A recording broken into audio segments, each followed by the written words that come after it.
Бизнесийн төсөл бичих сургалт. Хичээл 3. Бизнесийн төслийн үйл ажиллагаа. Та бүхэнд бизнесийн төсөл бичих цуврал 4 хичээлийн 3 дугаар хичээлээр бизнесийн төслийн үйл ажиллагааны талаар танилцуулъя. Та ямар төрлийн бүтээгдэхүүн үйлчилгээг бий болгох, борлуулах вэ? Та бүтээгдэхүүн үйлчилгээ хэдэн төгрөгөөр хүнд хэрхэн хүргэх вэ? Бүтээгдэхүүн үйлдвэрлэх, үйлчилгээ эрхлэхэд тусгай зөвшөөрөл шаардлагатай юу? Ямар тоног төхөөрөмж шаардлагатай вэ? Одоо хэдэн ажилтнтай, шинээр хэдэн ажилтан авах вэ? Бараа бүтээгдэхүүн түүхийн эдийг хаанаас худалдаж авах вэ гэх мэт үйл ажиллагаатай холбоотой төлөвлөлтийг энэ хэсэгт хийнэ.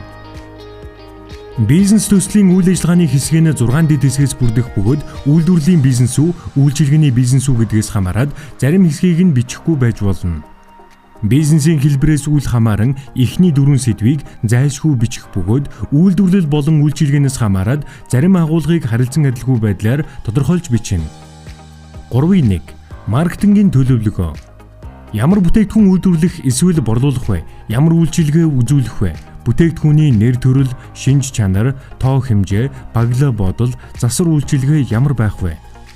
Бүтээгдэхүүн үйлчилгээний өөрийн өртөг борлуулах үнэ нь хэд байх вэ? Борлуулалтыг нэмэгдүүлэх, идэвхжүүлэхийн тулд ямар арга хэмжээ авч ажиллах вэ? Бүтээгдэхүүн борлуулах цэгээр худалдаалах уу, эсвэл хүргэлтээр, онлайн захиалгаар борлуулах уу гэсэн асуултуудад дэлгэрэнгүй бичнэ. Жишээлбэл худалдааны бизнест бүтээгдэхүүний дэлгэрэнгүй тодорхойлолт хэсэгт олон нэр төрлийн бүтээгдэхүүнийг ерөнхий ангиллаар нь ялгаж болно. Үүний дараагаар ангилал тус бүр дээр бүтээгдэхүүний жагсаалд үүсгэнэ. Ингэхдээ одоо худалдан борлуулж байгаа бүтээгдэхүүнүүдэд жагсаан өөрийн өртгийг дундажлан бичнэ. Учир нь энэхүү төслийн зээлийг банкар дамжуул олгох бөгөөд банкнаас худалдааны бизнес эрхэлж байгаа бичил бизнесүүдээс бараа материалын үлдэгдлээ гаргаж өгөхийг шаарддаг. Харин үйлдвэрлэлийн бизнест бүтээгдэхүүний дэлгэрэнгүй тодорхойлолт хэсэгт бүтээгдэхүүн тус бүрийн орц найрлага, хэрэглэх заавар, шаардлагатай тохиолдолд сард болон жилд үйлдвэрлэх хүчин чадал, бүтээгдэхүүний онцлог гэх зэргийг тодорхойлж бичнэ. Харин худалдаа үйлчилгээ, үйлдвэрлэл гэдгээс үл хамааран ажиллах хүчний мэдээлэл, бэлтгэн нийлүүлэгчийн мэдээлэл, бүтээгдэхүүн үйлчилгээний идэвхжүүлэлт хэсгийг ижил төстэй байдлаар бичиж болно. Маркетингийн төлөвлөгөөний 2 дахь хэсэг нь бүтээгдэхүүн үйлчилгээний борлуулах үнийн талаар байх бөгөөд үүнд борлуулах үнийг тодорхойлж бичгээс гадна яагаад ийм байгааг тайлбарлана. Бүтээгдэхүүний борлуулах үнийг ярихын тулд тухайн бүтээгдэхүүний өөрийн өртгийг тодорхойлох шаардлагатай. Өөрийн өртөг гэж худалдааны бизнесийн хувьд тухайн зарж борлуулах гэж байгаа бүтээгдэхүүнээ бэлтгэн нийлүүлэгчээс ямар өртөгтэй авсан тэр үнэлгээ юм.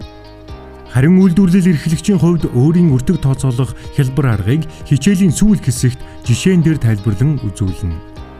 Маркетингийн төлөвлөгөөний 3 дахь хэсэг нь бүтээгдэхүүн үйлчилгээ борлуулах арга бөгөөд худалдааны бизнесийн хувьд хэдэн салбартай бол салбарын байршил, ажиллах цагийн хуваар болон нэмэлт үйлчилгээ хүргэлт, захиалга байгаа эсхийг тодорхойлж бичнэ.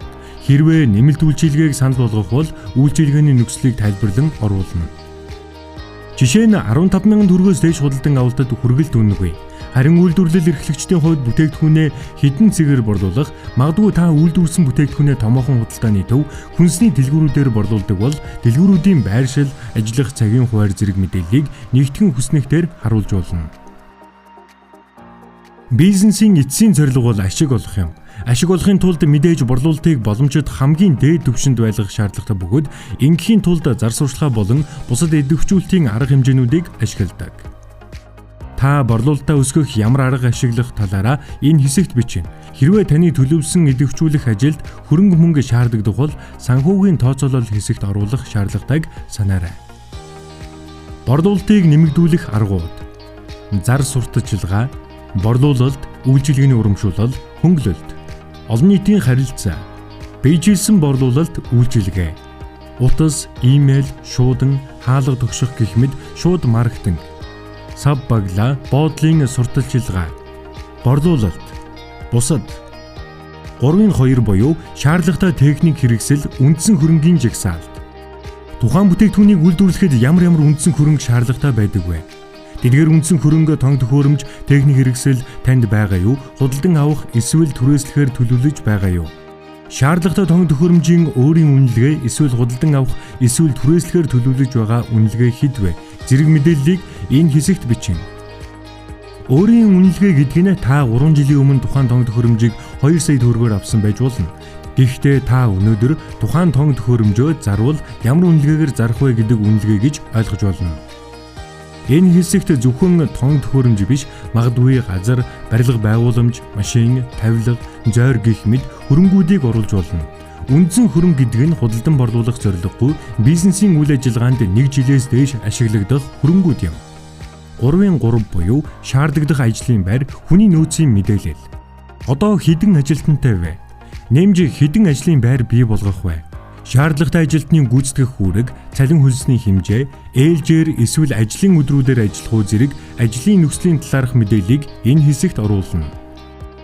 Нийт ажлын байр гэдэгт одоо ажиллаж байгаа болон шинээр нэмэгдүүлэх ажлын байрны тооны нийлбэрийг бичих ба төсөл хэрэгжүүлэгч өөрийгөө энэхүү нийт тоонд оруулна гэдгийг анхаарна.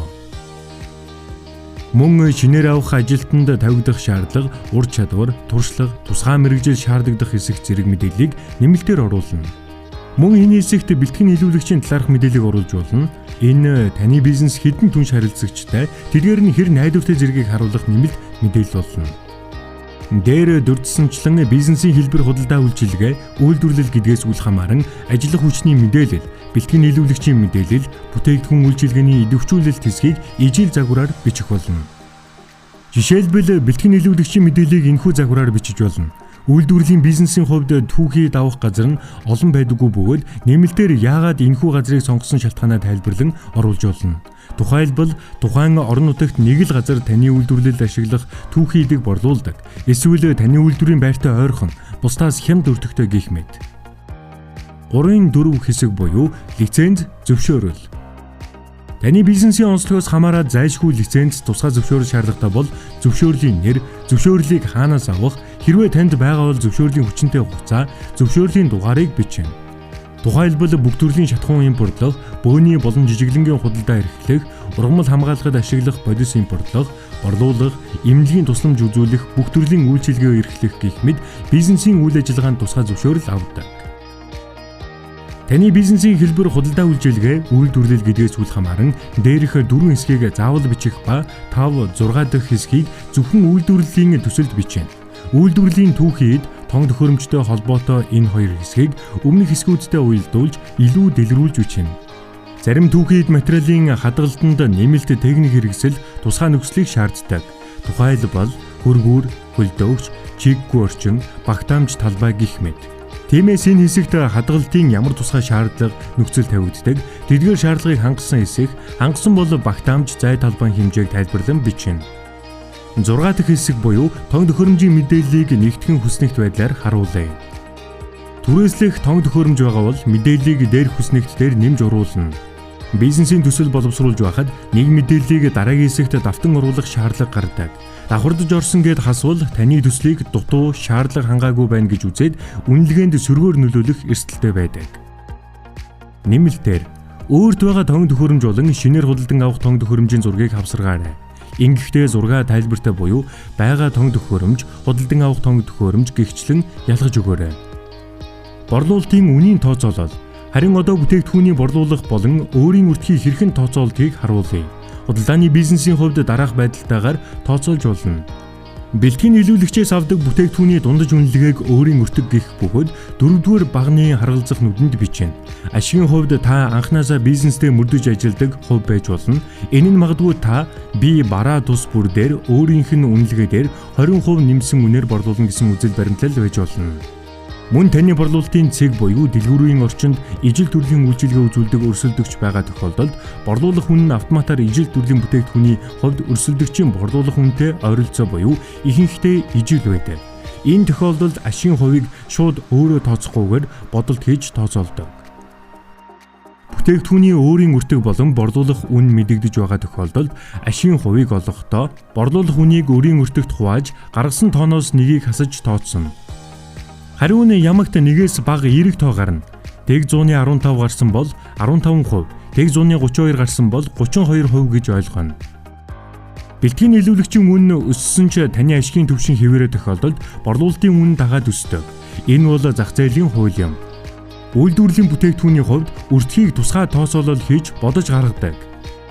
Таны үйлдвэрлэсэн үйлдвэрлэх гэж байгаа бүтээгдэхүүний өөрийн өртгийн дийлэн хувийг ямар зардал эзэлж байна вэ? Түүхийн эдийн зардал эсвэл цалин хөлс, тоног төхөөрөмж, ашиглах зардал уу? Ихэнх бүтээгдэхүүний зарлын дийлэнх хувийг түүхийн эд материалын зардал эзэлдэг бөгөөд үүнийг жишээгээр тайлбарлая.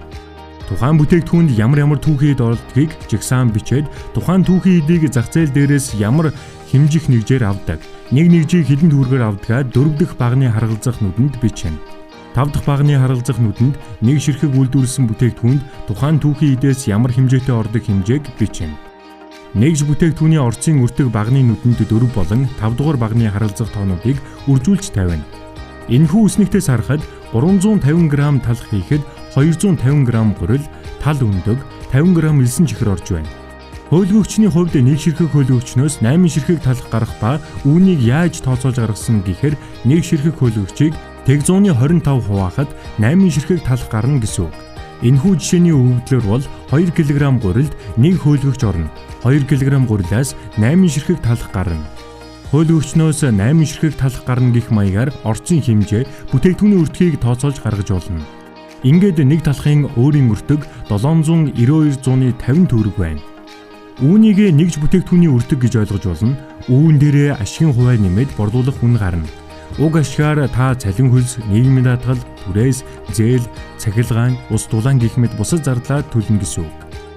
Зарим бүтээгдэхүүний хувьд жишээ нь гар ажилгаа, цаг хугацаа шаардсан бүтээгдэхүүн үйлдвэрлэхэд цалингийн зардал өртгийн дийлэн хувийг эзэлдэг. Энэ тохиолдолд нэмэлтээр ажлын хөлсөө өртөгт оруулж тооцдог.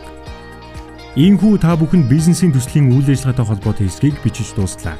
Дараагийн 4 дахь буюу сүүлийн хичээлээр түүхийд тоног төхөөрөмж, бүтээгдэхүүн үйлчилгээ зэрэг бизнесийн орц гарц дээрээ суйрлан төслийн санхүүгийн тооцооллыг хэрхэн хийх талаар заавар оруулах болно. Сайн бичигдсэн төсөөлөө таны бизнест зөвхөн санхүүжилт авчраа зогсохгүй, өсөлт хөгжил авчрах болно. Танд амжилт хүсье.